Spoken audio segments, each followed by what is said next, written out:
maintenant sur FM Radio Anguin, comme tous les jours de la semaine, du lundi au vendredi, soit avec Dominique, Florence ou encore Jacqueline. Si vous voulez en savoir davantage, rendez-vous notamment sur notre site internet. C'est parti, l'indicatif, et vous entendrez Florence et ses invités juste après. Parlez au micro. Parlez au micro.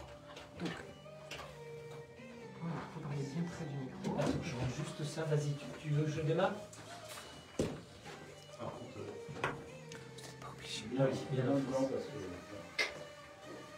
Voilà, c'est parfait. Quand on parle au micro, c'est mieux de mettre le casque. Il n'a pas deux micros, il n'a pas deux micros pour celui-là. Je t'arrange ça pour sa qualité. Je vais juste démarrer.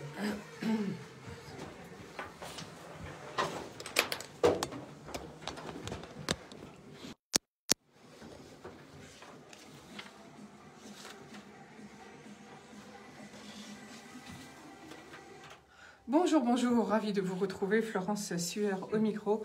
Bienvenue au bar de l'économie en FM avec IDFM Radio Anguin, en vidéo live sur Facebook et retrouvez-nous sur YouTube ou sur notre plateforme bardeléconomie.fr. Alors aujourd'hui, eh bien, on va parler valeurs de l'être humain, on va parler de user experience, on va aussi parler bien sûr de leadership et puis on va aussi découvrir des salles virtuelles pour faire ces réunions, entre autres grâce à mes invités du jour que je remercie d'être à mes côtés en présentiel. Béatrice Perrault, bonjour. Bonjour Florence. Vous êtes coach, que ce soit en individuel ou en équipe, en entreprise bien sûr aussi, pour les comités exécutifs également de grandes entreprises ou même pour les collectivités publiques. Vous êtes aussi formatrice et conférencière. Vous avez en plus conçu le cycle des éco-formations. Donc ensemble, on va parler de diriger dans un nouveau monde.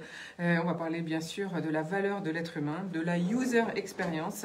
On va parler d'éthique et puis aussi du leadership. Est-ce qu'on peut encore parler de cette notion dans ce nouveau monde Covid, entre autres? À nos côtés également, Cédric Chan, bonjour. Oui, bonjour. Vous êtes fondateur d'Aptero. Vous nous proposez de créer des salles en 3D immersives pour des réunions et des événements. Donc, on en saura beaucoup plus tout à l'heure. Et puis, vers 10h30, eh bien, on va retrouver Pascal Boniface qui interviewe Sophie Bessis 10 ans après, où en est la Tunisie. Mais comme d'habitude, on va faire nos infos du jour. On va commencer comme tous les vendredis par notre experte bien-être, c'est Céline Mestre, qui nous donne des astuces anti-déprime. Bonjour à tous, j'espère que vous allez bien. Et aujourd'hui, en cette semaine de Blue Monday, je voulais partager avec vous quelques astuces anti-déprime. Alors le Blue Monday, c'était lundi, soi-disant le jour le plus déprimant de l'année.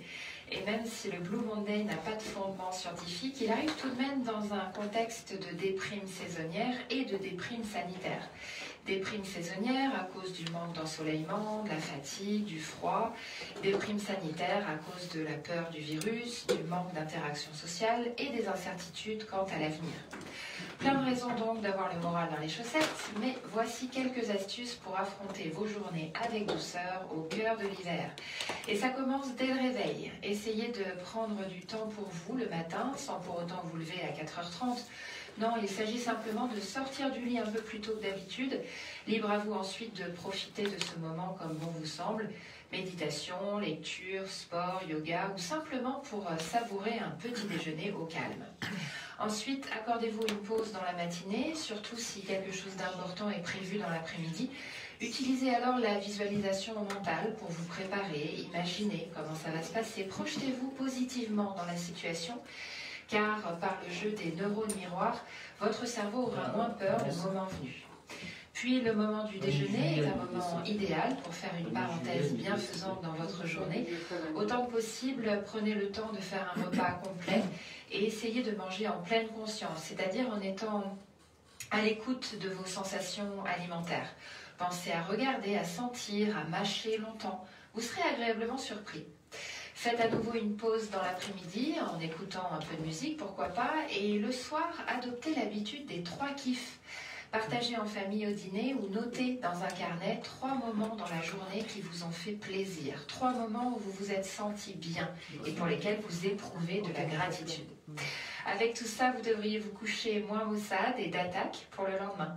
À bientôt! Merci beaucoup Céline Mestre.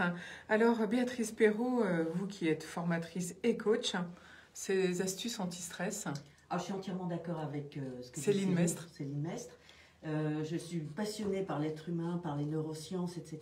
Et donc, toutes ces techniques, je dirais, nous aident véritablement, surtout dans un contexte d'incertitude et de complexité, je dirais, de trouver une sorte de calme intérieur, de ne pas subir cette anxiété et cette peur permanente qui nous sont infligées par les médias, la plupart du temps. Et donc, prendre un moment pour soi à plusieurs moments dans la journée est absolument indispensable pour continuer à bien vivre. Merci pour votre commentaire, Béatrice Perrault. Alors, première info du jour, c'est les épreuves de spécialité du bac. Les 3 épreuves prévues en mars sont annulées au profit du contrôle continu. C'est ce que vient d'annoncer Jean-Michel Blanquer, le ministre, bien sûr, de l'Éducation. Elles ne seront pas évaluées au travers d'épreuves, mais sur la base des moyennes des 3 trimestres de terminale pour ces enseignements, a-t-il indiqué dans un courrier adressé aux enseignants. Les premières épreuves de spécialité du nouveau bac comptent pour 1/3, je rappelle, de la note finale, ce qui veut dire qu'en plus, les élèves travailleront jusqu'au dernier jour du mois de juin, contrairement à ce qui se passait auparavant. Autre information du jour, c'est le Sénat qui vote la création d'un nouveau crime sexuel pour protéger les mineurs de moins de 13 ans. 2 ans et demi après l'entrée en vigueur de la loi Schiappa contre les violences sexuelles et sexistes, il s'agit de poser dans le droit un nouvel interdit, disent-ils, celui de tout rapport sexuel avec un mineur de 13 ans, sans que soit interrogée la question du consentement, a indiqué la présidente centriste de la délégation aux droits des femmes, Annick Billon, UDI, je vous rappelle. La sénatrice a appelé instamment, comme plusieurs de ses collègues, le gouvernement à se saisir de ce texte et à l'inscrire rapidement dans l'ordre du jour de l'Assemblée nationale. La socialiste Marie-Pierre de la Gontrie a d'ores et déjà annoncé que les députés PS étaient prêts à l'inscrire dans leurs espaces parlementaires réservés. Le garde des Sceaux, Éric Dupond-Moretti, a salué une contribution importante au débat démocratique que nous devons avoir sur ce sujet. Mais il a souligné que toute modification de la loi pénale doit être envisagée avec détermination mais prudence.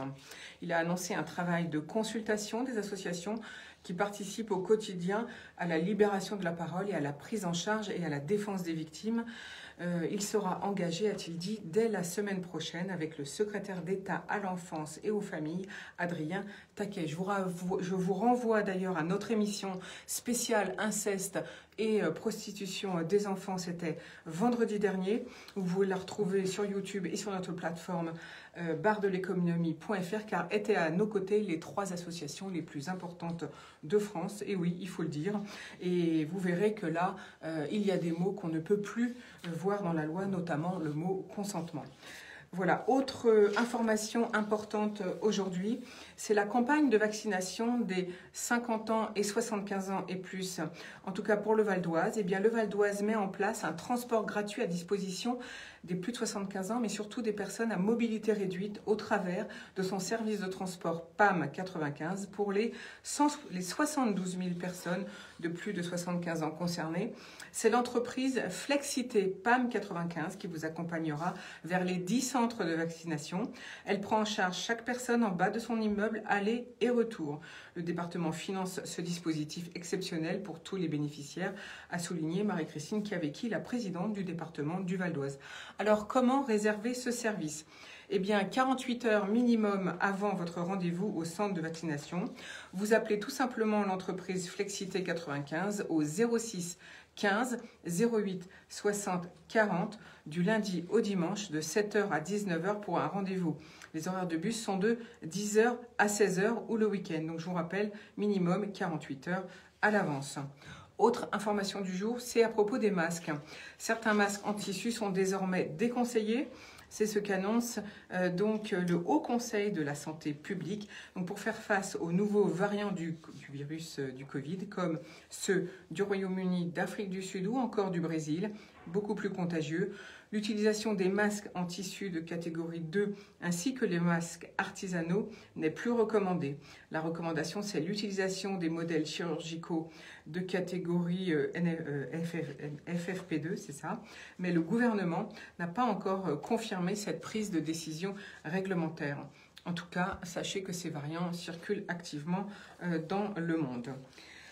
Autre information du jour, c'est l'investiture de Joe Biden, 46e président des États-Unis, qui annonce son défi de réconcilier une Amérique plus divisée que jamais. Il veut lancer une série de réformes éclairs lors de ses 100 premiers jours pour relancer l'économie tout en tenant certaines promesses de campagne, notamment sur l'immigration et l'environnement. Et bien, dès le premier jour, il a signé ses premiers décrets. Donc, priorité absolue, la lutte contre la pandémie du Covid-19. Il impose le port du masque pour tous les fonctionnaires à l'intérieur des bâtiments fédéraux et à l'extérieur. Il officialise la création d'une agence rattachée à la Maison-Blanche chargée de coordonner l'action sanitaire. Et il a aussi envoyé un courrier à l'ONU pour notifier le retour des États-Unis dans les accords de Paris. Il a révoqué l'autorisation donnée par son prédécesseur Donald Trump au projet de pipeline Keystone XL entre les États-Unis et le Canada.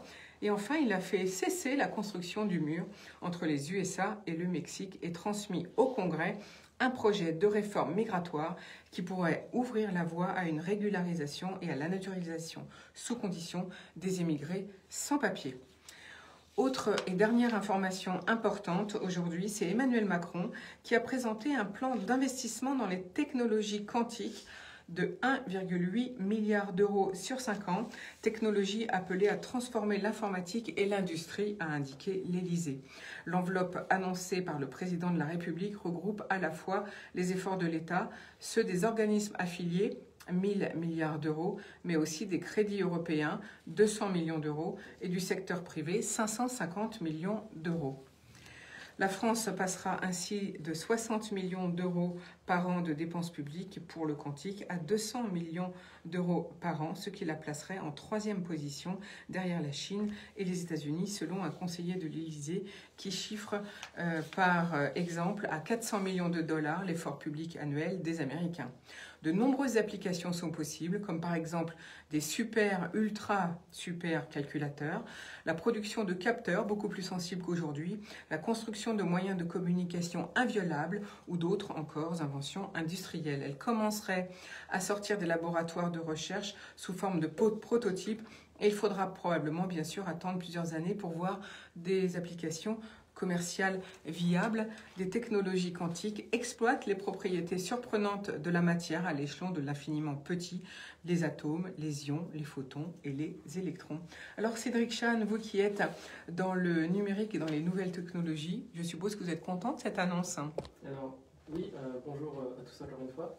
Oui, on est très content de cette annonce. Alors le quantique est très différent de la réalité virtuelle ou d'autres types de technologies. Le quantique va surtout être utile pour différentes startups, notamment dans la data ou dans d'autres types de recherche avancée.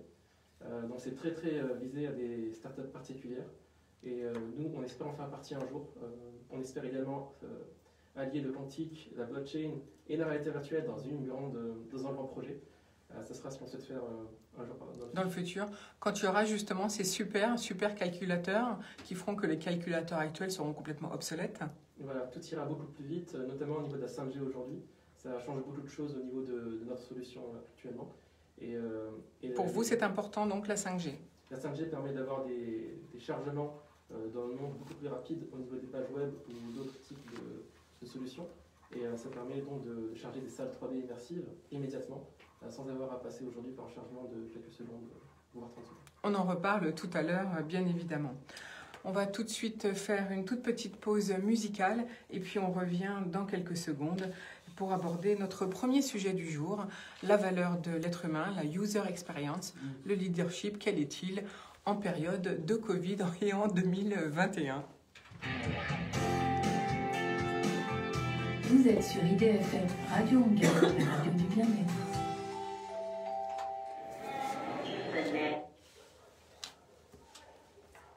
C'est qui la C'est Julia Morand. C'est du jazz. Guargal. Julia Morand. Tulia. Et le titre, tu peux me répéter? Guargal. Merci. G-U-A-R-G. Ok, c'est noté. Parfait. Bon, on est pile dans les temps.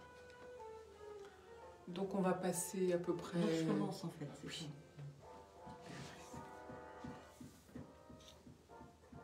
Et ta première question, c'est en quoi le leadership est important aujourd'hui?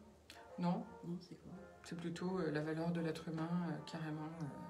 Et ce serait plutôt en introduction, je vais parler de la difficulté du management actuellement. Est-ce qu'on le voit? On peut peut-être commencer comme ça. Par exemple. Et comment on respecte ou pas la valeur de l'être humain, comment ça se passe? Grande, petite, établissement public, établissement privé? Oui, non mais tu commences et puis je rebondirai. Oui, voilà. Je savais. Je souhaite.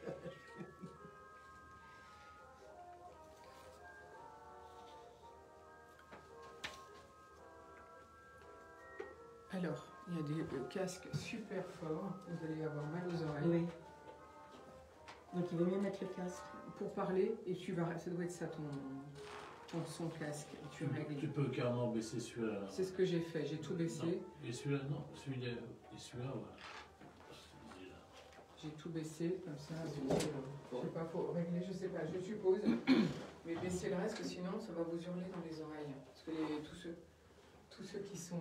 Voilà, vous réglez à votre... Qu'est-ce que ça veut dire, hein? C'est des souris. Non, les musiciens, ils écoutent super fort. Non, pas pourquoi. Ah, si, je trouve, moi.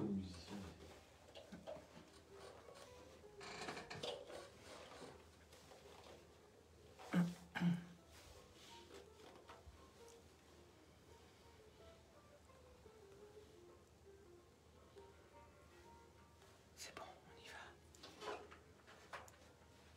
Ah, il y a le chorus de Tuya.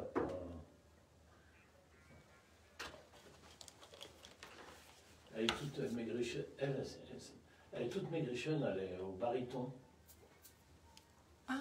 C'est une femme qui est chef d'orchestre qui gère tout ça. On y va. Ah, c'est pas mal comme ça.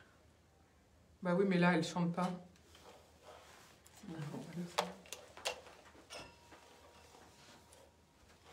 Nous voici de retour au bar de l'économie après cet extrait jazzy de Guargal de Julia Morand.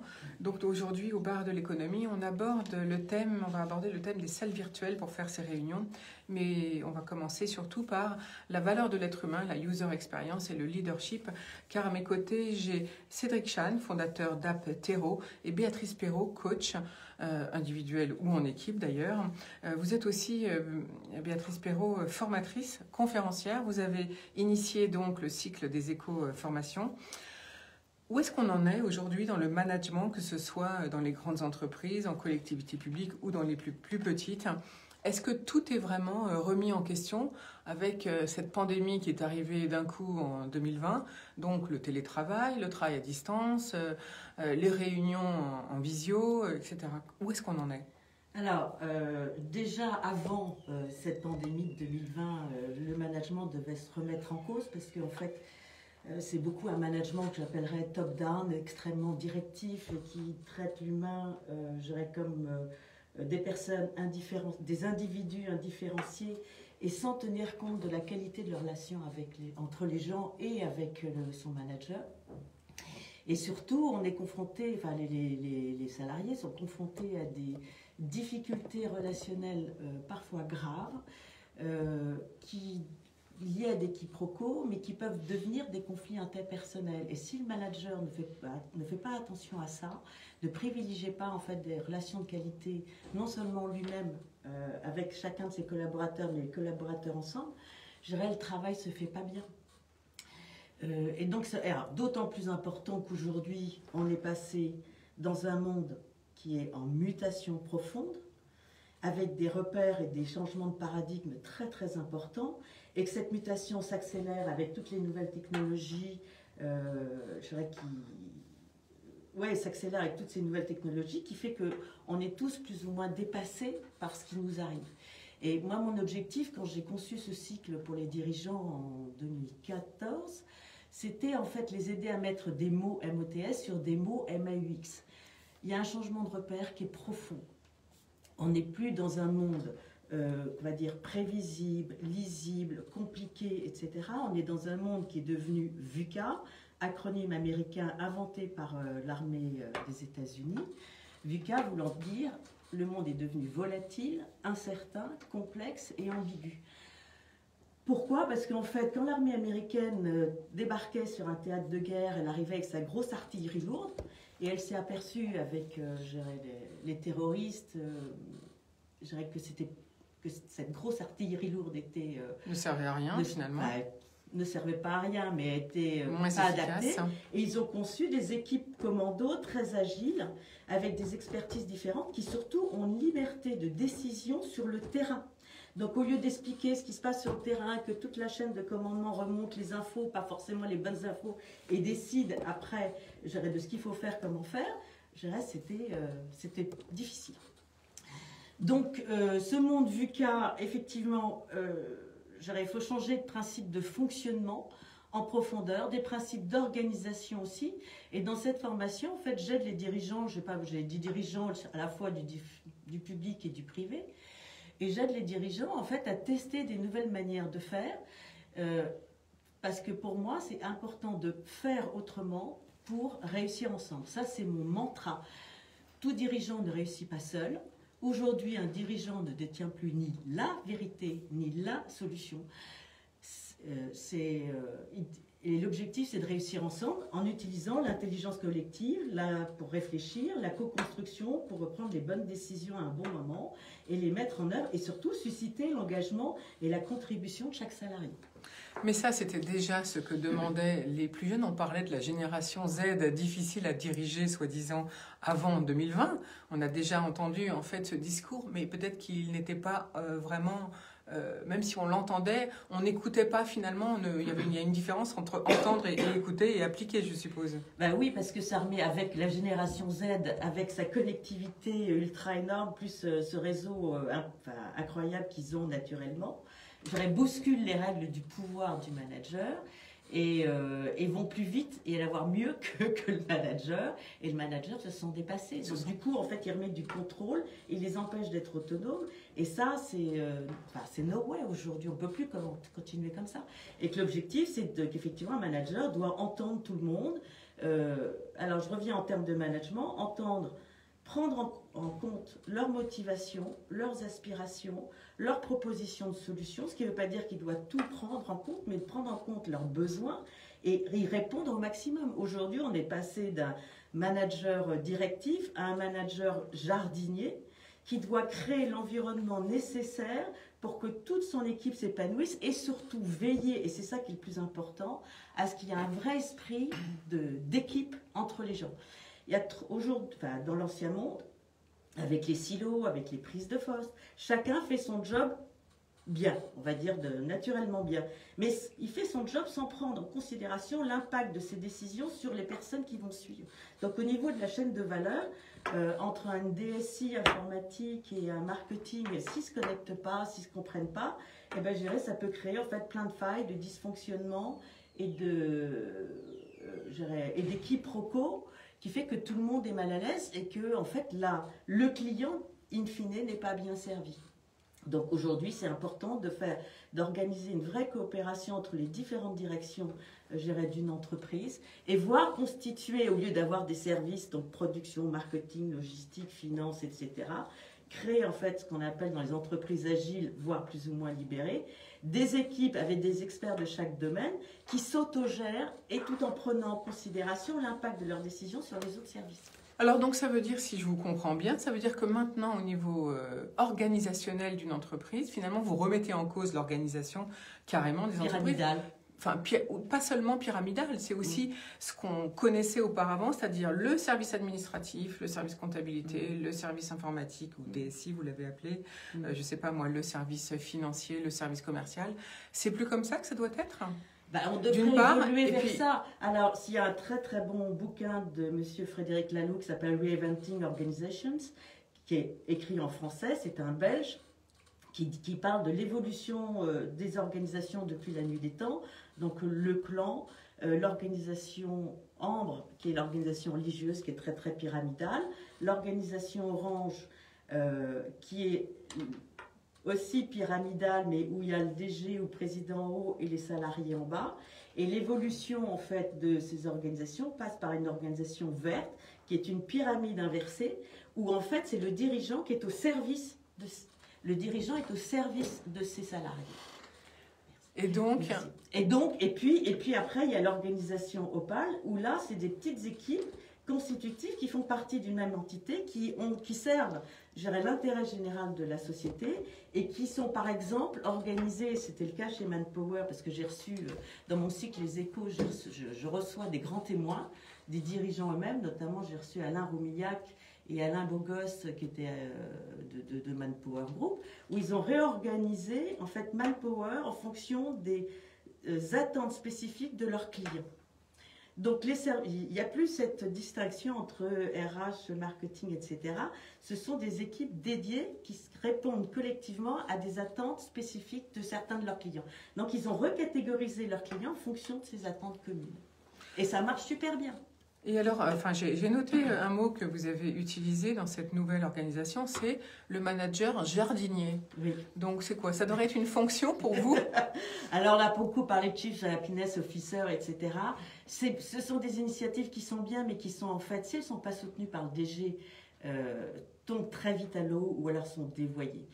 Le rôle du PDG ou du DG est extrêmement important aujourd'hui. Pourquoi? Parce qu'ils insufflent, ce sont eux qui insufflent la culture de l'entreprise. Et pour moi, une entreprise doit marcher sur ces deux jambes. La jambe de l'explicite, du concret, des objectifs, etc. Et l'implicite qui est le sens, les valeurs, la qualité relationnelle. Plus la qualité relationnelle est bonne au sein d'une équipe, d'une personne, d'une organisation, y compris dans les COMEX et les CODIR, je dirais, plus l'équipe devient haute. Alors, les COMEX, c'est les comités exécutifs, les CODIR, les comités de direction. Ça, là, vous parlez plutôt grande entreprise. Mais comment on fait dans les plus petites où le PDG, finalement, le gérant, souvent c'est un gérant ou un président, il est au fer et au moulin. Il peut être derrière une machine-outil, comme en train de répondre à un appel d'offres, ou comment il fait? Alors, le pauvre, j'allais dire. Comment il fait? Eh bien, je lui propose en fait de lire le livre du général Pierre de Villiers, L'art d'être chef, dont j'ai fait une synthèse et que je peux mettre à votre disposition. Et Pierre de Villiers explique qu'en tant que chef d'état-major des armées, il se gardait toutes les semaines son vendredi pour prendre de la hauteur, pour réfléchir différemment à différentes problématiques, réfléchir aux enjeux, aux défis de demain et recevoir les gens en fait, qui avaient des urgences vraiment importantes à traiter. Donc cette obligation personnelle de sortir la tête du guidon, parce qu'en fait, donc en fait de se prendre une heure ou deux ou une demi-journée. Lui, c'était la demi-journée ou l'heure. Moi-même, j'étais dirigeante pendant 7 ans. J'ai racheté une société, une TPE c'était Dalle Céramique de laboratoire et les stratifiés italiens. C'était 7 ans de gestion de crise, y compris avec mon mari avec lequel j'avais racheté cette société, qui est parti très vite. Et ça a été, effectivement, on a la tête dans le guidon, puis je suis aussi une famille d'entrepreneurs, on est très très vite débordés. Ce qui est important, et je vais revenir au leader jardinier, c'est surtout au quotidien, c'est traiter toutes les choses qu'on doit faire en termes d'importance et d'urgence. Trop souvent, on privilégie l'urgence et pas assez l'importance. L'importance, c'est tout ce qui rend vital la survie de l'organisation. Donc, en fait, je me fais une feuille avec des cadrans en disant importance plus, urgence 3 étoiles. Importance plus, urgence 2 étoiles. Et il faut savoir hiérarchiser ses priorités. Et oui, et pas se mettre la barre trop haut, pas vouloir tout faire dans un seul jour, parce que quelquefois c'est pas juste, mais prendre le temps de la réflexion, surtout au niveau de nos neurones, les décisions, surtout en tant que dirigeant, on a beaucoup de biais cognitifs. Enfin, en tant que personne, on en a tous. L'être humain, mais en tant que dirigeant, on a encore plus de biais cognitifs. Et c'est vachement important de le savoir parce que quand on prend une décision, on a des éléments qui nous viennent de la réalité, mais qui, s'ils sont contraires à nos propres convictions ou croyances, comme on en parle dans le coaching, notre cerveau les chante à l'insu de notre plein gré. Donc, on ne va pas tenir compte de certains signaux faibles ou de certaines informations qui, pour un salarié, peut être absolument primordial pour servir un client, et le dirigeant ne va pas en tenir compte. D'où l'importance de réfléchir collectivement pour justement prendre la juste mesure de toutes ces informations, éviter ces biais et prendre les meilleures décisions possibles. Donc ça veut dire que la mise en place d'une réunion hebdomadaire quand on est une petite entreprise avec toute son équipe, c'est important par exemple? Indispensable pour justement créer du relationnel, créer de l'enthousiasme, partager des nouvelles, mais trop souvent les réunions sont mal conduites. Ce sont souvent des réunions d'information que j'appelle top-down, où le dirigeant, y compris dans les grosses boîtes, j'en ai plein d'exemples, voilà. Le dirigeant donne un certain nombre d'informations et puis éventuellement il y a 2-3 échanges. Chacun donne donne les informations qu'il a à dire, mais il n'y a aucune construction de décision. Et la plupart du temps, il n'y a pas ces temps d'échange. Et il y a plein de types de réunions qu'on devrait mettre en œuvre, et notamment 2 que je préconise dans mes formations. C'est des réunions pour régler tous les dysfonctionnements de l'entreprise, parce que Dieu sait s'il y en a, et le manager a tendance à les mettre sous le tapis parce que ça le dérange et ça le conforte à cette sorte d'incompétence. Peut-être qu'il ne sait pas, mais peut-être aussi qu'il ne sait pas comment résoudre, ou il ne peut pas, ou il ne veut pas, parce que ça l'arrange quelque part. Je ne veux pas taper sur les managers, mais en fait, il faut savoir être dans la réalité. Donc, des réunions au sein d'une équipe ou au sein des équipes pour régler les dysfonctionnements de l'entreprise, pour mieux servir le client, ça c'est extrêmement important.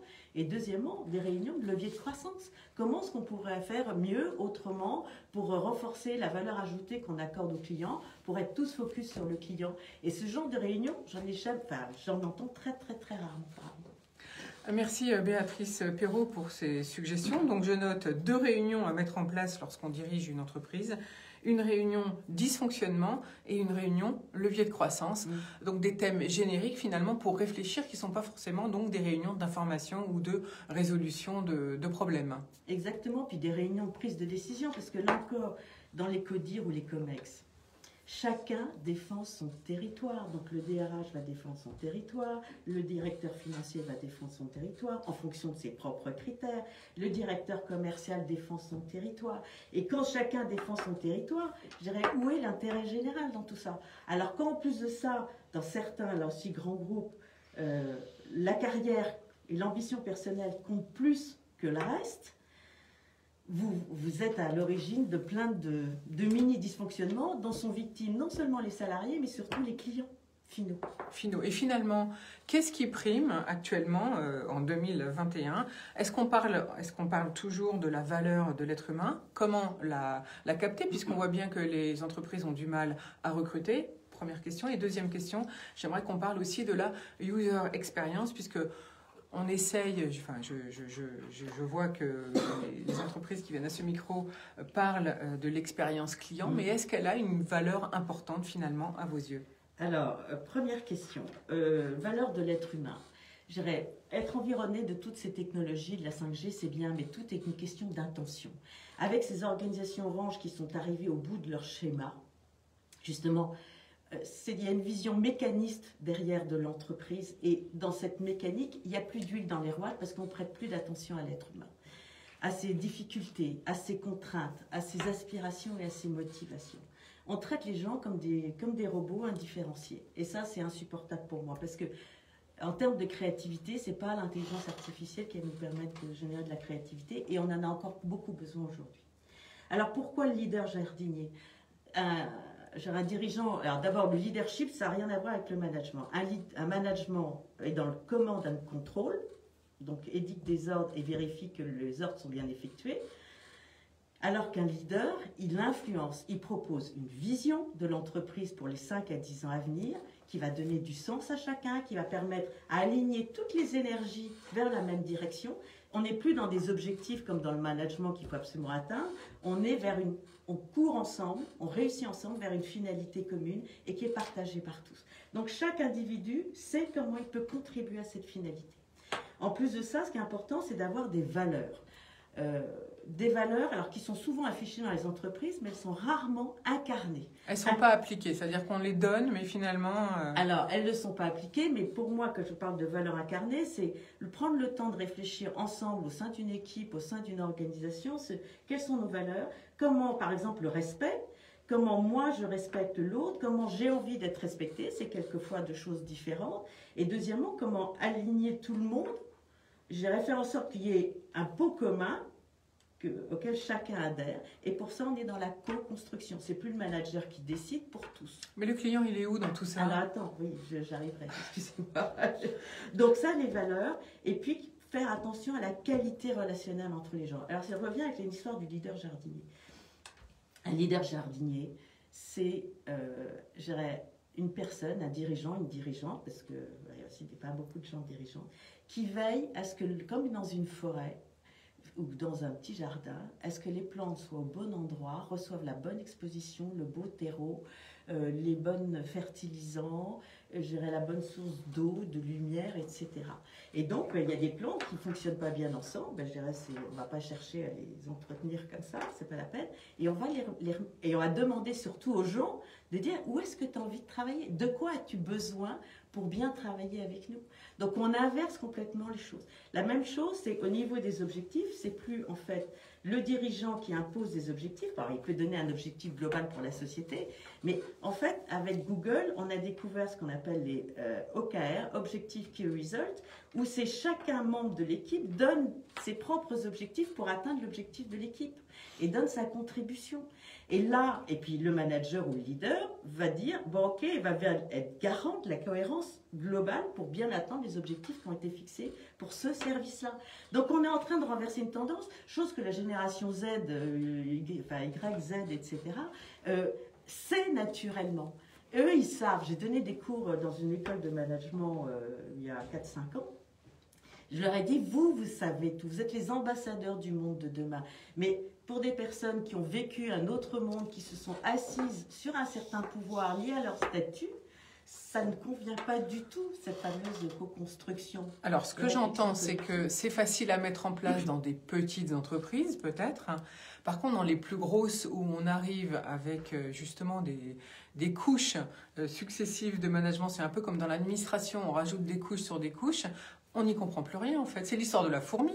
La fameuse fourmi qui travaille toute seule et puis qui après se retrouve virée par tous les... Non, c'est pas ça? Alors, c'est l'histoire de la fourmi. Oui, il y a des services. Et moi, je pense à un de mes amis, Thierry William, qui était ex-CEO de General Electric, on a fait la même école de commerce, qui est passé chez IBM, et qui était un personnage extrêmement humain, et qui a monté en grade progressivement au sein d'IBM, et puis après qui a été recruté comme CEO de General Electric Capital France. Et j'ai d'ailleurs une interview sur YouTube avec Thierry pour connaître son secret. Et Thierry est un homme profondément humain, ferme mais juste. Et ce qui est important, c'est la notion d'être juste dans la vie.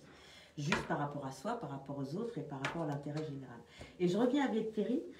Il avait des excellents résultats, mais au niveau de sa hiérarchie, il ne comprenait pas comment il les avait. Et tout simplement, qu'est-ce qu'il faisait? D'abord, il aimait ses collaborateurs. Il les soutenait en permanence, il savait les recadrer quand ils faisaient des pas de côté avec des comportements inacceptables. Et puis surtout, il faisait beaucoup de cohésion d'équipe. Et ça, c'est important aujourd'hui. Et encore plus à l'époque de la pandémie, on n'a plus de lien social, on est en télétravail, on est dans l'incertitude la plus totale.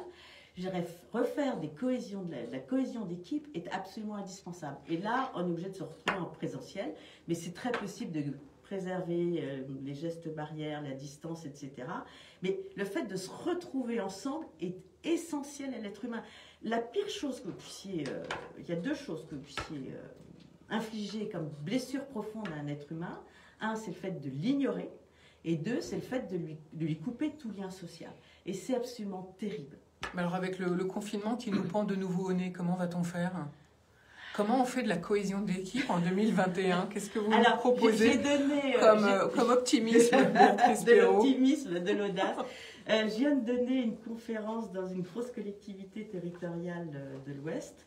Le thème, c'est comment recréer un état d'esprit d'équipe dans une période d'incertitude et avec beaucoup de télétravail de 3-4 jours par semaine. Eh bien, des petits gestes, des attentions, faire en sorte que le manager soit présent sans être intrusif.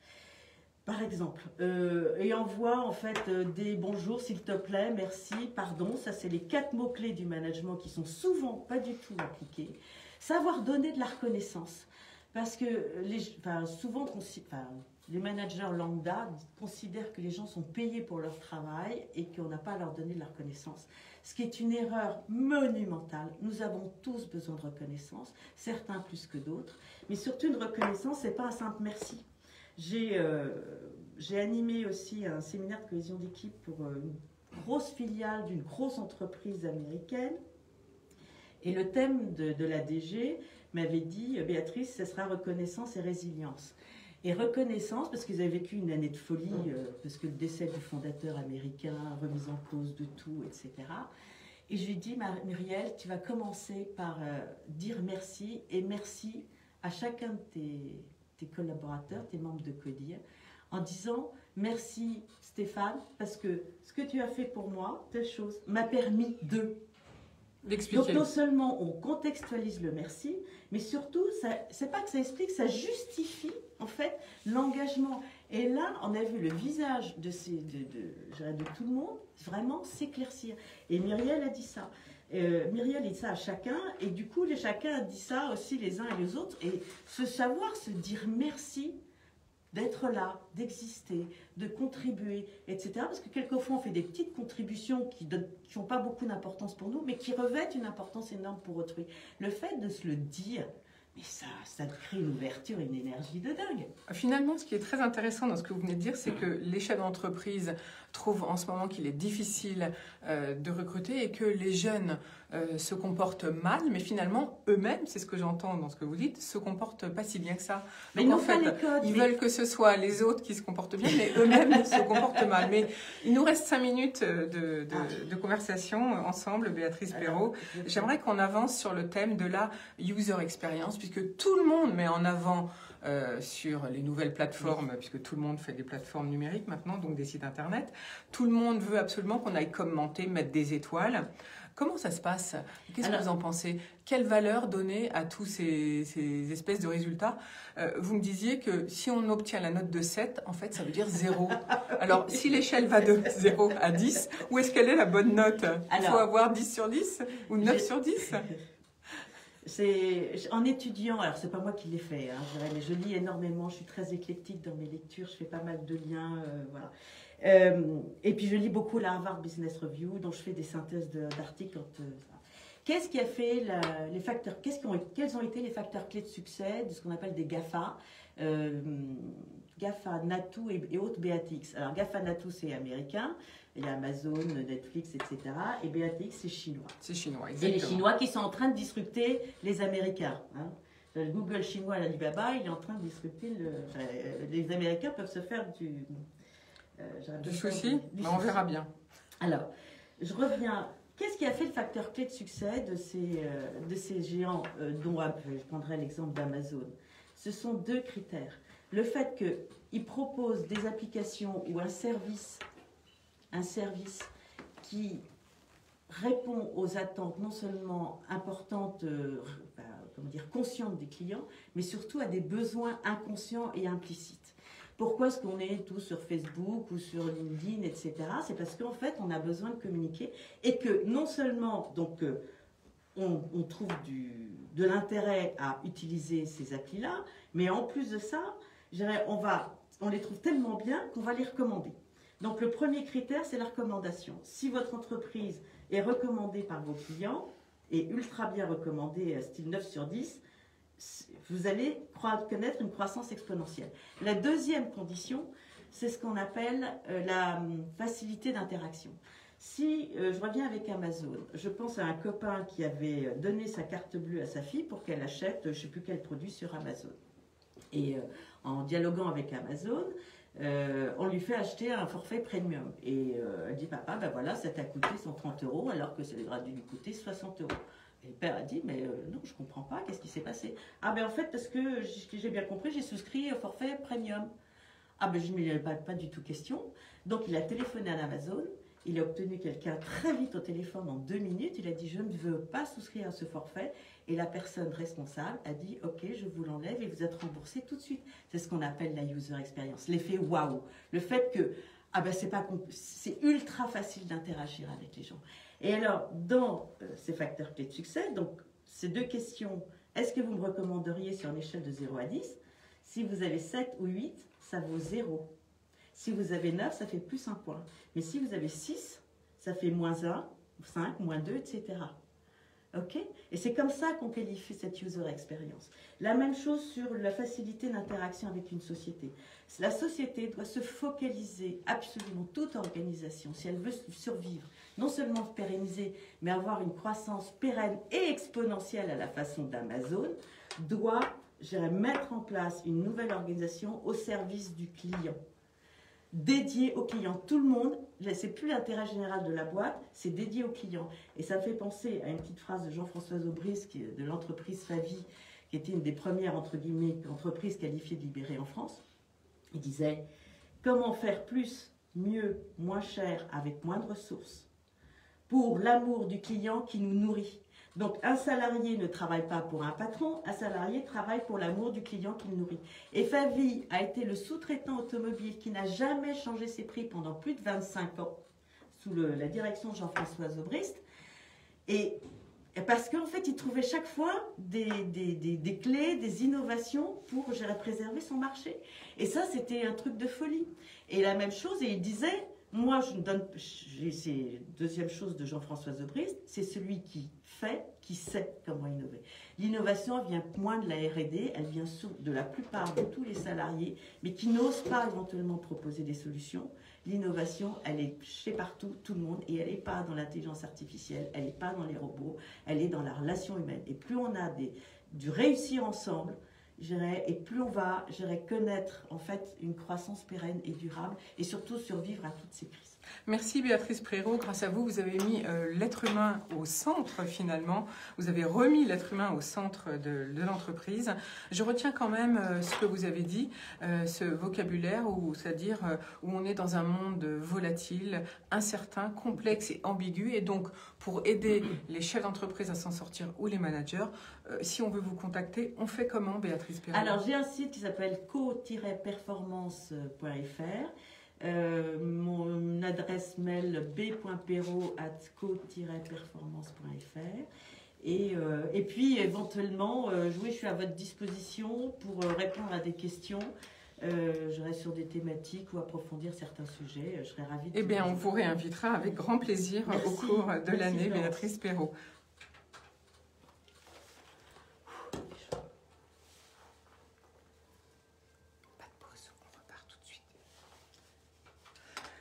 Alors, nous venons d'aborder justement et de remettre l'être humain au centre de la gestion de l'entreprise. Alors, Cédric Chan, vous êtes fondateur d'une toute jeune start-up. C'est comme ça que vous gérez l'équipe, puisque vous êtes une équipe de 7 personnes? Alors, nous, on essaye de faire au mieux. On a appris plein de choses. Donc, aujourd'hui, merci. Rapprochez-vous bien du micro, s'il vous plaît, Cédric. Oui, pardon, voilà. Désolé. Alors oui, donc déjà, merci beaucoup d'avoir de tout ce que vous avez dit. On a appris beaucoup avec votre intervention. Merci. Donc, on essaye de faire au mieux ce que vous dites au quotidien. C'est pas intuitif chez vous, justement, cette nouvelle gestion managériale? Alors, c'est intuitif dans un certain point. Avant, on a tous travaillé dans d'autres types de compagnies qui étaient assez grosses. Donc, on a pris certaines habitudes qui ne sont pas forcément les bonnes. Et nous, on essaye aujourd'hui de faire donc, un management plus flexible, plus adapté.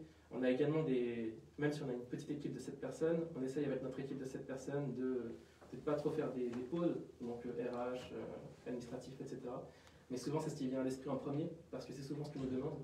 Et c'est ce qu'on fait également intuitivement. Donc on essaye de changer et de briser ce... Alors comment vous allez faire? Ça veut dire qu'il y en a certains qui vont faire de l'administratif au lieu, je ne sais pas, de faire du développement informatique. Je dis n'importe quoi, mais c'est pour donner des exemples bien concrets. C'est ça? Donc on essaye de tous mettre la main à la pâte. On essaie de tous faire un peu tout pour que tout le monde soit au courant de tout ce qui se passe. On fait tous d'administratif, on fait tous du dev, on fait tous un peu de tout. Et on s'adapte au mieux aux demandes. Alors Cédric Chan, vous êtes fondateur d'Aperto, vous êtes d'ailleurs incubé à La Turbine. D'Aptero, pardon, vous êtes incubé à La Turbine, en Val d'Oise, à Cergy-Pontoise. Vous lancez en fait la possibilité de faire des salles immersives en réalité virtuelle, c'est bien ça?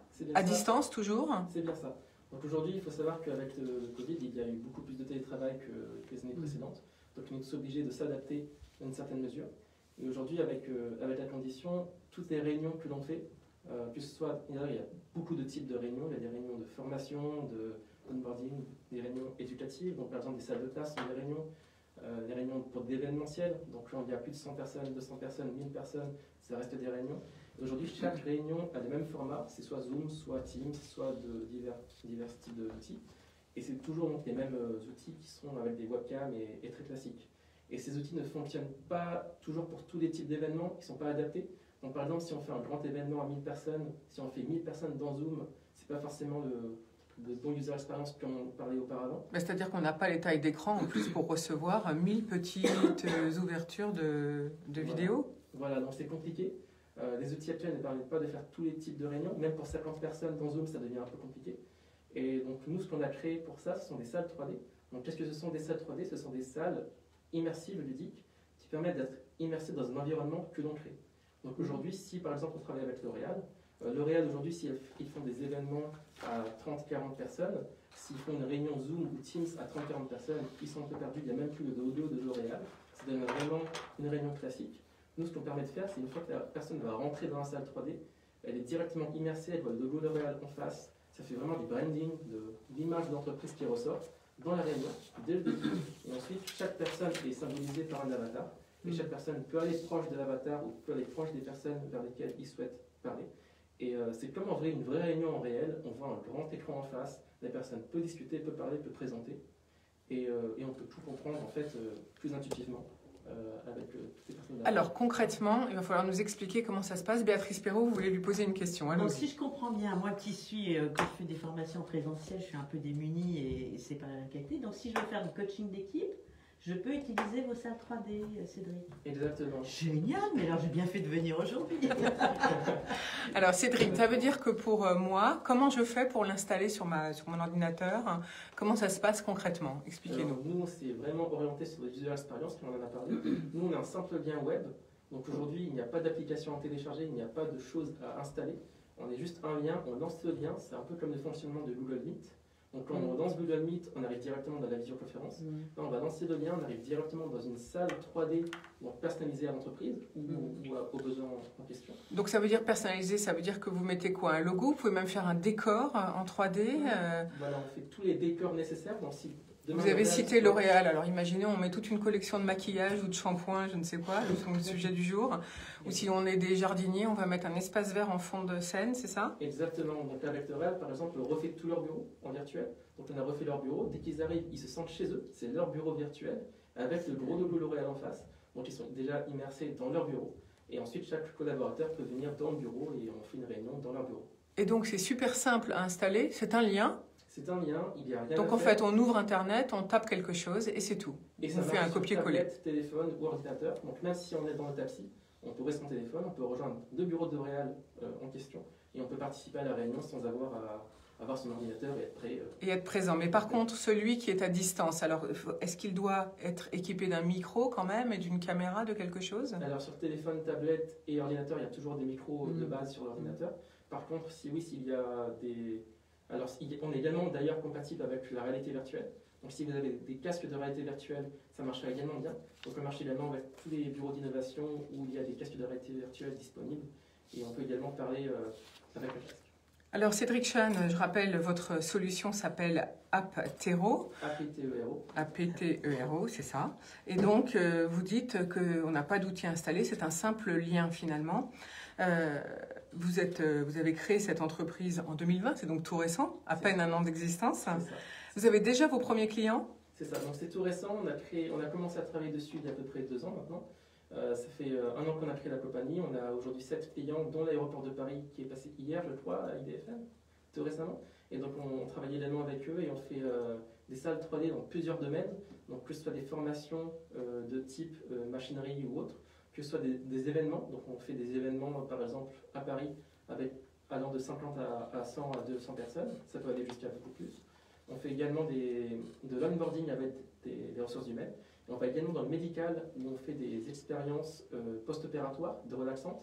Donc on immerge le patient après dans un environnement qui est par exemple une forêt ou une cascade qui va le relaxer. Et ses proches peuvent venir dans l'environnement et lui parler. Donc ça fait une petite réunion familiale après dans un environnement relaxant. Donc finalement, c'est à la fois grand public et professionnel, votre solution? Voilà, aujourd'hui on est surtout professionnel, donc on va surtout contacter des entreprises et des hôpitaux et autres. Et même des collectivités publiques, je vois, parce que quand vous avez parlé de plus de 50 personnes, je pense à notamment des conseils départementaux ou des conseils régionaux, ça peut les intéresser? Oui, donc on travaille également avec la région Normandie, donc on fait des réunions de formation avec la région Normandie, on fait pas mal de choses de ce type, donc on essaie de s'intégrer au plus avec tous nos clients. Nous on fournit juste des salles 3D, donc on espère que demain, si jamais vous avez un besoin d'immersion ou de créer des salles 3D quelle que soit la nature. On vous fournit les salles en question et après vous vous débrouillez, vous faites ce que vous voulez. En combien de temps faut-il pour un nouveau client pour installer sa propre salle 3D? Combien de temps vous faut-il? Alors aujourd'hui, il nous faut à peu près 3 jours pour installer une salle 3D, c'est assez rapide. Donc c'est très rapide. Et on est très réactif, donc si demain vous avez une question sur l'usage, sur comment ça fonctionne, on réagit souvent en moins d'1 heure. On est vraiment au taquet parce que c'est le début également de la start-up.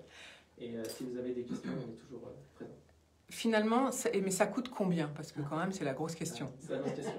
On est très abordable. Donc aujourd'hui, on est à 100 € par mois par salle.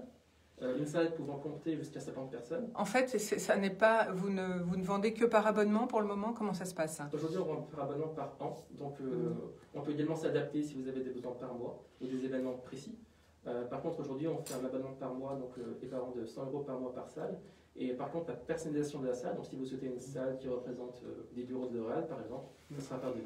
Mais vous parliez de réunions plus familiales, j'allais dire. Si tout un chacun veut vous demander, il n'y a pas d'option pour une réunion une fois pour un particulier, par exemple? Alors aujourd'hui, souvent, une fois que la première réunion a été faite, il y a d'autres réunions qui arrivent.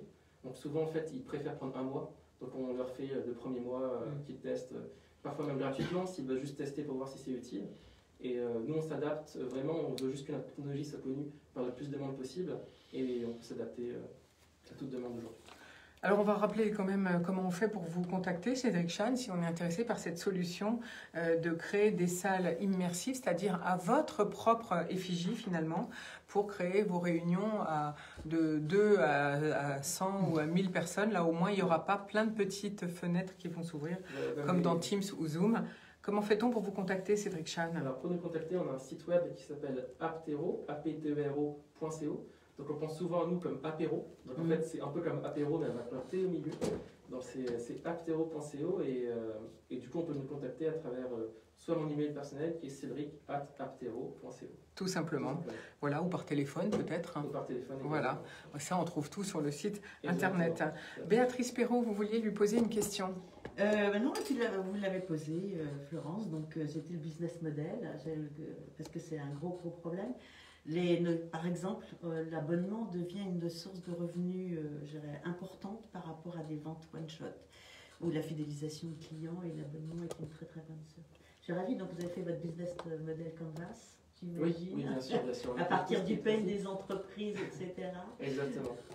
On a défini ça à partir de nos clients et aujourd'hui on essaie de répondre à tout ce qu'ils recherchent. Et surtout, vous avez interrogé vos clients, enfin prospects ou clients, par rapport à leurs besoins intimes, leurs difficultés, leurs contraintes, etc., pour trouver une nouvelle offre. Voilà, au début, ils avaient surtout un gros problème, c'est qu'avec le télétravail, etc., il n'y a pas de pause café, il n'y a pas de moment de détente et de relaxation dans les entreprises. Et nous, dans une salle 3D, vu que chaque personne peut rejoindre la salle à n'importe quel moment, en fait, ça peut refaire des pauses café virtuelles, parce qu'en fait, il n'y a pas d'heure à laquelle rejoindre la réunion. C'est-à-dire que la salle est ouverte toute la journée? Toute la journée, ou toute la nuit même? Tout le temps. Tout le temps. 24. Une fois qu'on l'ouvre, et n'importe qui peut y aller et voit si quelqu'un d'autre est connecté dessus. Voilà, ce sont en fait, des c'est bureaux ça l'idée. virtuels. Exactement. Pour faire ce développement, c'est de la love money, c'est-à-dire que vous avez investi personnellement, vous êtes plusieurs associés, j'imagine. Oui, donc après nos études dans une école de commerce, donc à HEC, on a ensuite travaillé ensemble sur un nouveau prototype. Donc on a développé ça pendant un peu plus d'1 an. Et après notre développement, on a lancé un premier prototype qui a gagné d'ailleurs le premier prix de Facebook en 2019. Donc on était gagnant mondial de la solution la plus innovante en termes de travail à distance. Et ensuite on a gagné pas mal de concours, dont la première solution également européenne de travail à distance pour la réalité virtuelle à travers les Halo Awards. Et on est ici aujourd'hui à essayer pour le commencement de la commercialisation de la solution. Vous envisagez de faire appel à des fonds d'investissement pour vous développer plus, ou vous préférez y aller tranquillement et tout doucement, vous faites votre premier pas avec les entreprises tout seul? Alors on va commencer à lever des fonds, des premiers fonds pour se développer plus rapidement d'ici la fin de l'année. Par contre, c'est qu'en France, on a déjà approché pas mal de fonds qui nous ont dit que toutes les solutions qui sont trop innovantes, ils sont assez réticents parce que c'est trop innovant. Donc ils préfèrent rester sur des solutions qu'ils connaissent. Donc on va voir si par l'étranger ça peut marcher. Donc vous allez être obligé de trouver des fonds étrangers, vous pensez? Alors pas obligé, on pourra voir ce qui va se passer par la suite. Mais on va s'adapter si demain... Donc l'innovation, ce que vous venez de dire, c'est que l'innovation fait peur aux Français finalement. Alors peur aux investisseurs. C'est ça. rapport aux investisseurs français, je veux dire. Les investisseurs français. Je précise. Merci Cédric Chan. On espère que vous allez trouver de l'aide, en tout cas que vous allez pouvoir commercialiser le plus vite possible et trouver des clients parce que c'est vraiment très intéressant. Et d'ailleurs, j'avais une info sur une société qui, elle, vient de trouver 20 millions d'euros pour développer ce type d'outils. C'est un petit peu différent et ça s'appelle VO, je vous en parlerai un peu plus tard et lundi sans doute à nos auditeurs. Tout de suite, on va partir, puisqu'on est vendredi, on va partir dans les relations internationales avec notre spécialiste Pascal Boniface qui interviewe Sophie Bessis sur la Tunisie 10 ans après. Où en est la Tunisie ? Avec Sophie parler de Tunisie, puisque c'est le 10e anniversaire de la révolution du jasmin. Bonjour Sophie. Bonjour Pascal. Alors, 10 ans après, peut-on parler d'un désenchantement, d'un enthousiasme qui aurait été douché? Est-ce qu'on se demande tout ça pour ça en Tunisie? Ou est-ce que, néanmoins, pour prendre une expression qui a été galvaudée, néanmoins, le bilan de la révolution est globalement positif? Alors, il y a évidemment en Tunisie actuellement un désenchantement profond qui touche une majorité de la population tunisienne, dont beaucoup se posent la question du tout ça pour ça. Ça, c'est absolument certain.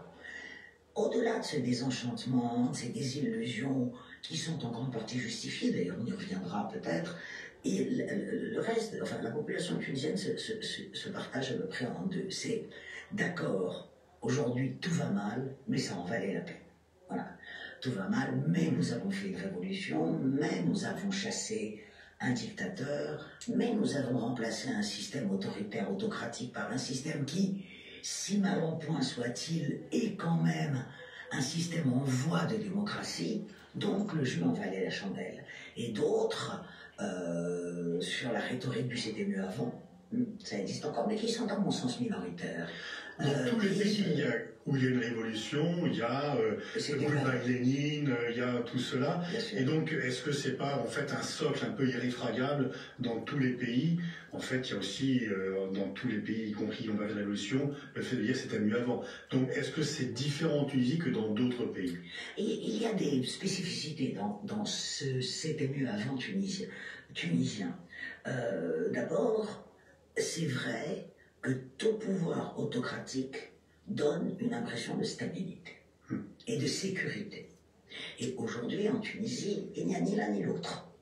Donc, forcément, il y a une certaine nostalgie de « bon, d'accord, il fallait qu'on n'ouvre pas la bouche, il fallait qu'on se taise, on avait peur, mais on pouvait se balader dans les rues, on était en sécurité, le coût de la vie n'augmentait pas à l'allure à laquelle il augmente maintenant, et il n'y avait pas d'attentats terroristes, etc., etc. » Donc, il y a cette partie du « c'était mieux avant ».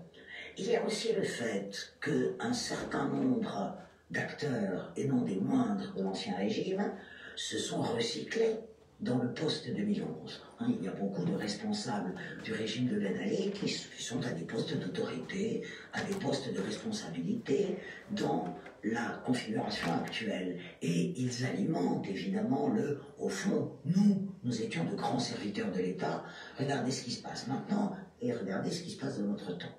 Troisième élément c'était mieux avant ou assimilé, si l'on peut dire, c'est la donnée islamiste. La donnée islamiste qui est extrêmement importante dans la mesure où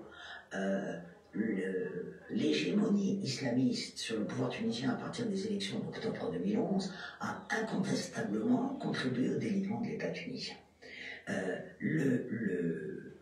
Le programme, si l'on peut dire, ou le projet du parti Al-Marda n'était pas de consolider l'État, mais au contraire d'une certaine façon de le faire éclater pour mettre autre chose à la place, pour mettre son État ou sa conception de l'État à la place. Et il est vrai que sa gestion, surtout quand elle a été univoque, d'octobre 2011 à octobre 2013, décembre 2013, a été une gestion catastrophique à ce niveau-là. On a assisté à un délitement d'État, à un affaiblissement, à la constitution d'une base sociale de Narda sur les 2000 d'État par des dizaines et des dizaines de milliers de recrutements dans le secteur public, etc., etc.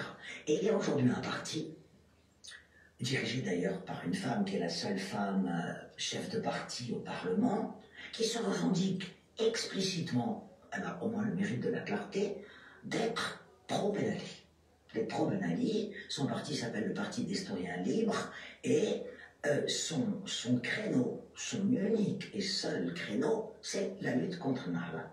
D'ailleurs, pas forcément au niveau de la modernité et du progrès sociétal, parce qu'elle est assez conservatrice sociétalement, mais en disant, voilà, Ennahda a mené le pays à la ruine, Ennahda a détruit l'État tunisien, donc la priorité, c'est de les jeter dehors. Et dans une partie de l'opinion tunisienne, cette rhétorique marche. Elle a combien de parlementaires?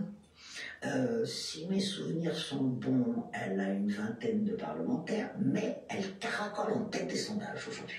Elle caracole en tête des sondages, et voilà, donc elle est un élément, elle n'est pas une démocrate, elle est une nostalgique avérée et publique de l'ancien régime, et ce qui la renforce d'une certaine façon, c'est à mon avis la énième erreur politique de ce qui reste de la gauche, parce que la gauche a été laminée au cours de ces 10 dernières années, il faut bien dire, elle avait encore une véritable existence politique en 2011, eh bien c'est qu'une partie de la gauche, tétanisée, disons, par effectivement l'ancrage de la donne islamiste dans le paysage politique, eh bien, une partie de la gauche préfère aller vers ce parti d'historiens nostalgiques, en disant la priorité c'est la lutte anti-islamiste, donc ça la renforce aussi.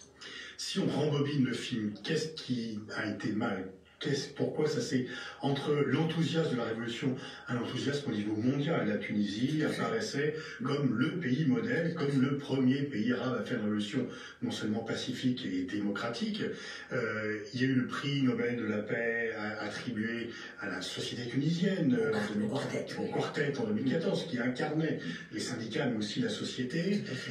Et alors, est-ce que c'est dès le départ parce que l'économie n'a pas suivi? Et pourquoi l'économie n'a pas suivi? Est-ce que qu'est-ce qui a fait fuir les investisseurs? Quelles sont les répercussions de l'intervention militaire occidentale en Libye par rapport aux troubles économiques tunisiens? Qu'est-ce qui a fait que l'économie tunisienne a été encalaminée très rapidement après la Révolution, ce qui est une source importante de mécontentement? Alors, il est évident que le problème libyen constitue un foyer cancéreux aux portes de la Tunisie, incontestablement. Que le commerce avec la Libye, qui était très important puisque la Libye ne produisait à peu près rien, donc s'alimenter en Tunisie, l'afflux de Libyens en Tunisie, la moitié des cliniques qui existent dans les grandes villes du sud tunisien, c'est pour les Libyens, qui venaient se faire soigner en Tunisie, bien évidemment, les travailleurs tunisiens en Libye, tout cela était un poumon économique qui a disparu, plus ou moins. Encore que, un certain nombre de Libyens argentés continuent d'acheter des appartements en Tunisie, de venir se faire soigner dans les cliniques privées tunisiennes. Il y a aussi le fait que, évidemment, la Libye a été un repère pour les djihadistes tunisiens, bien entendu. Et que donc, ces foyers djihadistes sont aux portes de la Tunisie. Avant, il fallait qu'ils aillent se cacher ailleurs. Parce qu'ils existaient. Il ne faut pas oublier que le djihadisme n'a pas apparu après 2011. Il existait avant, il était férocement réprimé, ce qui fait qu'on ne le voyait pas. Il y a eu quelques attentats avant 2011. Tout à fait. Mais une des grandes erreurs, disons, mais que l'on peut comprendre de l'immédiat post-révolution, c'est qu'il y a eu une amnistie générale en février 2011, c'est-à-dire tout de suite après la chute de Ben Ali, 3 semaines après la chute de Ben Ali, il y a eu une amnistie générale. Et on a mis tout le monde dans le même sac. Tout le monde a été considéré comme des prisonniers d'opinion, y compris les djihadistes, qui ont été libérés et qui ont évidemment repris du service immédiatement. Donc on n'a pas fait de différence entre... Par complicité, par naïveté, par... Je crois beaucoup par naïveté. Beaucoup. Tout ce qui était... tout ce qui avait été fait prisonnier à l'époque de la dictature était présumé innocent. En gros c'était cela. Bon. Ensuite, ce qui peut expliquer à la fois la grogne d'une grande partie des Tunisiens aujourd'hui et le mauvais état de l'économie, ce sont 2 choses.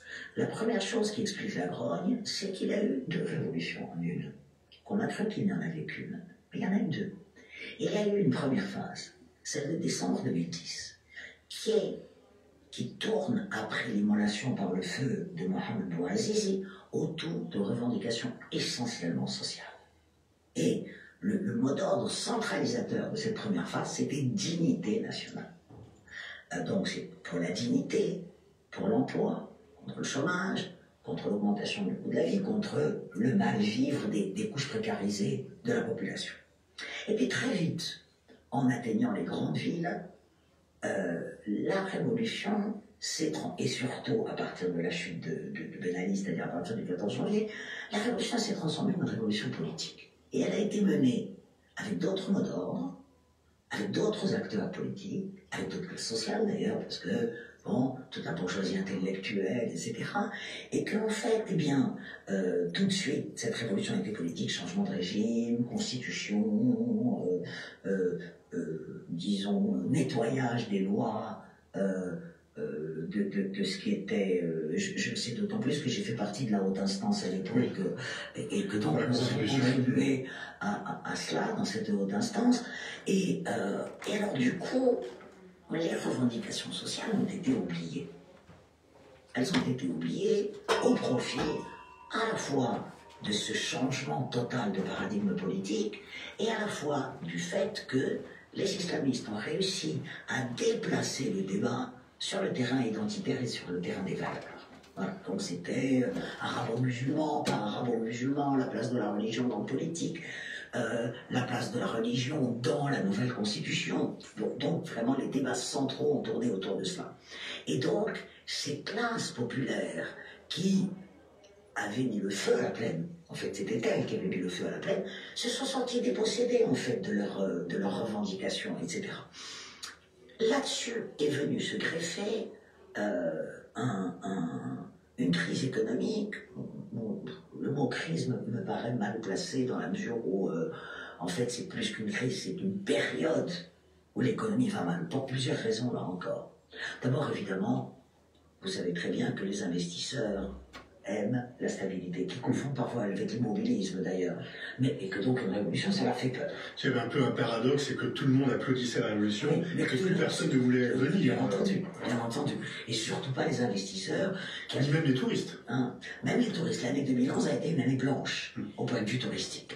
Et l'année 2011 a été une année blanche, à partir de 2012 ça a un peu repris, puis en 2015-2016 il y a eu les attentats, année blanche.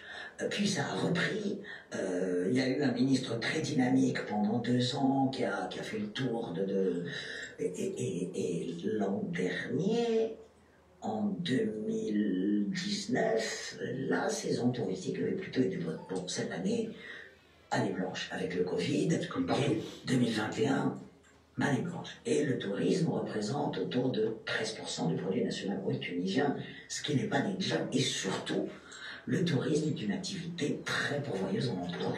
Voilà. Et ça, c'est extrêmement important. Donc, le tourisme va mal. Et puis, les mouvements sociaux, là encore, les investisseurs ont peur des mouvements sociaux, mais ces mouvements sociaux ont été des mouvements de type anarchique. Ils ont été des mouvements de type anarchique dans la mesure où, quel que soit le débat qu'on peut avoir sur leur légitimité à ces mouvements sociaux, à mon sens, la plupart sont légitimes, certains sont manipulés par des forces politiques, etc. Mais qu'est-ce qu'on fait quand on n'a pas de boulot en Tunisie? Eh bien, on bloque le travail. Voilà. C'est-à-dire que la production de phosphate en Tunisie a été divisée par 4 ou 5, parce qu'on bloque les mines. La production de pétrole, on a fermé les robinets. Ça a été rouvert récemment au gisement de pétrole de Kamour, dans le sud tunisien, près de Tataouine, mais c'était une saga pas possible parce qu'il y avait des groupes de jeunes chômeurs du coin qui ont fermé les robinets et qui a dit si vous ne donnez pas du travail à tout le monde, on ne les rouvre pas les robinets. Alors évidemment, les pouvoirs qui se sont succédés ont une crainte, c'est qu'ils ne veulent pas de violence, ils ne veulent pas réprimer violemment. Et d'ailleurs, le voudraient-ils que ce serait très difficile? Par exemple, pour Kamour, ils ont envoyé la police du chef-lieu du coin, et les policiers du chef-lieu du coin disent non, on n'y va pas, ce sont nos cousins, nous, il n'est pas question qu'on y aille. Et donc, on est dans une sorte d'anarchie comme ça. Le syndicat UGT, qui est un syndicat puissant, qui a une histoire, et une histoire tout à fait prestigieuse, mais donne davantage l'impression de suivre des troupes plutôt que de leur donner le là, et de calculer les revendications que l'on peut faire dans la situation de la Tunisie, celles que l'on ne peut pas faire ou qu'il faudrait décaler, etc. Donc toute cette atmosphère, évidemment, ne ne contribue pas à une bonne santé de l'économie. Par ailleurs, et ça c'est peut-être le phénomène le plus grave que l'on connaît aujourd'hui, la Tunisie est en voie de désindustrialisation. La Tunisie avait tout de même un appareil industriel, d'industrie de transformation, pourvoyeuse de main-d'œuvre qui n'était pas loin d'être négligeable, et par l'effet combiné de deux phénomènes, les accords de libre-échange qui sont une catastrophe pour des pays du niveau de développement de la Tunisie, dans la mesure où il y a une réciprocité des avantages et que donc les marchés peuvent être inondés de produits que la Tunisie est parfaitement capable de produire et qu'elle produisait et qu'elle ne produit plus.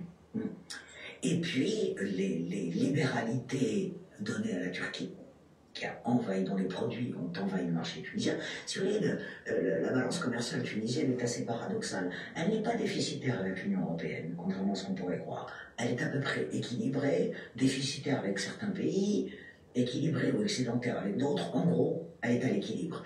Le déficit, c'est la Chine et la Turquie. Et aujourd'hui, vous allez dans n'importe quel magasin tunisien, eh bien, ce sont des produits turcs de mauvaise qualité, mais il ne faut pas oublier que la Turquie de M. Erdogan est l'allié organique du parti Ennahda. Est-ce que ce parti, maintenant, est-ce qu'il fait, selon vous, toujours peser une menace sur les institutions, sur la démocratie, ou est-ce qu'il est finalement intégré dans le jeu politique? On a vu ce qui s'est passé en Égypte. Il fut un temps où certains en Tunisie appelaient un coup d'État pour... personne ne le fait aujourd'hui. Voilà, donc quelle est la situation d'Ennahda? Est-ce qu'Ennahda est toujours, pour une partie de l'opinion tunisienne, un repoussoir? Alors, je crois qu'il faut faire une différence entre jeu politique et démocratie. Ennahda est parfaitement intégré dans le jeu politique. Cela ne veut pas dire qu'Ennahda a intériorisé tous les principes de la démocratie. Ils ont néanmoins accepté... On disait que l'hiver islamiste allait venir s'ils gagnaient les élections. Ils ont quand même accepté leur défaite électorale. Parce qu'ils ont... Alors, en 2011, aux élections à l'Assemblée constituante, ils avaient une majorité relative à l'Assemblée.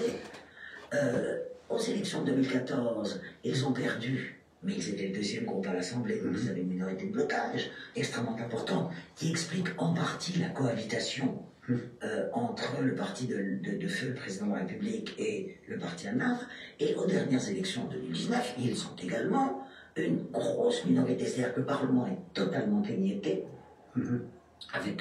et ils ont quand même, sur 217 députés que comprend l'Assemblée, ils en ont 52 ou 53, c'est-à-dire que Ennahda est incontournable dans toute configuration politique que ce soit, à moins évidemment qu'il y ait de la part des adversaires d'Ennahda une véritable union autour d'un projet, autour de ce qui ne risque pas d'apparaître. D'autant que, il ne faut pas oublier, et ça c'est alarmant, Ennahda a perdu des voix, n'a cessé d'en perdre depuis 2011. À chaque élection, Ennahda est maintenant, Ennahda est réduit à son socle électoral qui, à mon sens, ne diminuera plus. C'est-à-dire que Ennahda a une base d'environ 500 000 électeurs qui sont ces 500 000 électeurs, quel que soit le cas de figure. Mais Ennahda a perdu des députés, mais au profit d'un parti qui est à la droite d'Ennahda. C'est le parti Itilef Karama. Itilef Karama est un parti salafiste que l'on pourrait appeler dans une configuration française d'extrême droite, bon, et qui a 20 députés, ou 21. C'est-à-dire toute la droite d'Ennahda, la base radicale d'Ennahda, a voté pour ce parti. Donc il ne faut pas croire que la perte d'influence d'Ennahda s'est faite au profit de partis plus centristes, mais aussi de partis de droite. Maintenant, il est certain que Ennahda a accepté le principe de l'alternance, du jeu politique, démocratique, incontestablement, ça on ne peut pas. Et elle a accepté, d'ailleurs a accepté ce qui se passe aujourd'hui en Tunisie dans ses pires aspects, c'est-à-dire qu'Ennahda s'est converti extrêmement vite à une politique clientéliste, à la corruption. Ils ont appris, mais alors, à la vitesse grand vite. Ils ont un peu trop bien intégré le jeu politique. Ils ont appris à la vitesse grand vite. Ça, il n'y a aucun problème. Maintenant, il y a deux façons de voir les choses. Alors, soit on dit que Ennahda a changé, soit on dit que Ennahda prend son temps. Voilà. Et je crois que ce sont les deux exceptions, c'est-à-dire que je pense personnellement que les islamistes ont beaucoup plus le temps devant eux que les partis, disons, de l'arc politique traditionnel, et qu'il s'agit, avec le temps qu'il faudra, de réislamiser la société jusqu'à ce qu'elle tombe dans ses bras comme un fruit mûr. Maintenant, là où ils font erreur, à mon sens. Alors, ça ne veut pas dire qu'il n'y a pas certains dirigeants, même de Nada, qui ne croient pas profondément au système démocratique. Moi, je crois qu'il y en a certains, c'est une minorité, mais il y en a qui ont, et d'ailleurs, on les connaît en Tunisie, hein, certains ont quitté d'ailleurs les instances dirigeantes du parti, mais Nada fait la même erreur, à mon sens, depuis 2011. C'est de ne pas vouloir comprendre que la société tunisienne d'aujourd'hui, quel que soit le conservatisme d'une partie importante de sa population, la société tunisienne d'aujourd'hui a été profondément marquée par l'ère banquibienne, a été profondément marquée par la modernisation de ce pays, et que on veut bien être conservateur, mais on n'a pas forcément envie d'être islamiste. C'est ce que vous expliquez dans votre livre sur l'histoire de la Tunisie que vous avez publié il y a un an, effectivement. Alors, où en est cette société civile? Quelle est la part entre ceux qui sont profondément conservateurs et ceux qui sont plus modernes et qui ont effectivement résisté aux tentatives des Nada au début? Et est-ce qu'il y a, parmi la jeunesse tunisienne, comment est-elle? Est-ce que c'est le désespoir? Est-ce que c'est l'espérance en un avenir qui sera meilleur, même si c'est difficile d'être maintenant? Comment se situe la société civile tunisienne dans ses multiples composantes?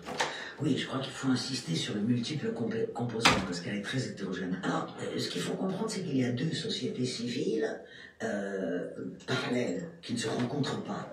La société civile islamiste, qui a plusieurs centaines d'associations culturelles, humanitaires, caritatives, et qui font leur boulot. Donc, qui font leur travail d'islamisation, de la sphère sociétale, si l'on peut dire. Et puis il y a la société civile, que l'on peut appeler moderniste, qui est également constituée de centaines d'associations également, dans tous les domaines.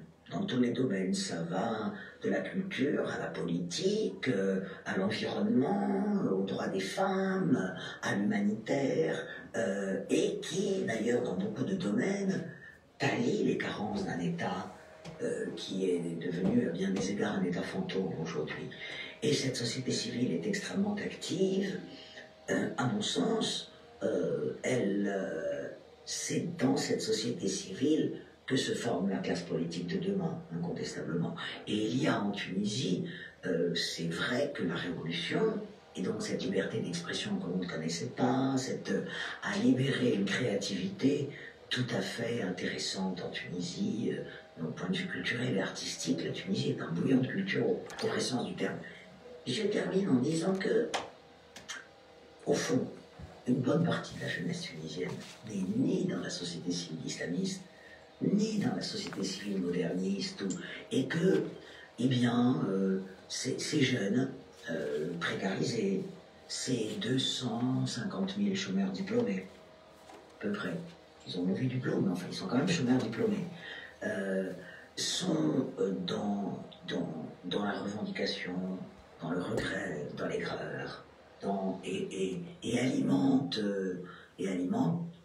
un courant d'immigration que l'on connaît en disant on n'a pas d'avenir dans ce pays, et ont alimenté aussi les troupes qui sont partis faire le djihad. Ouais.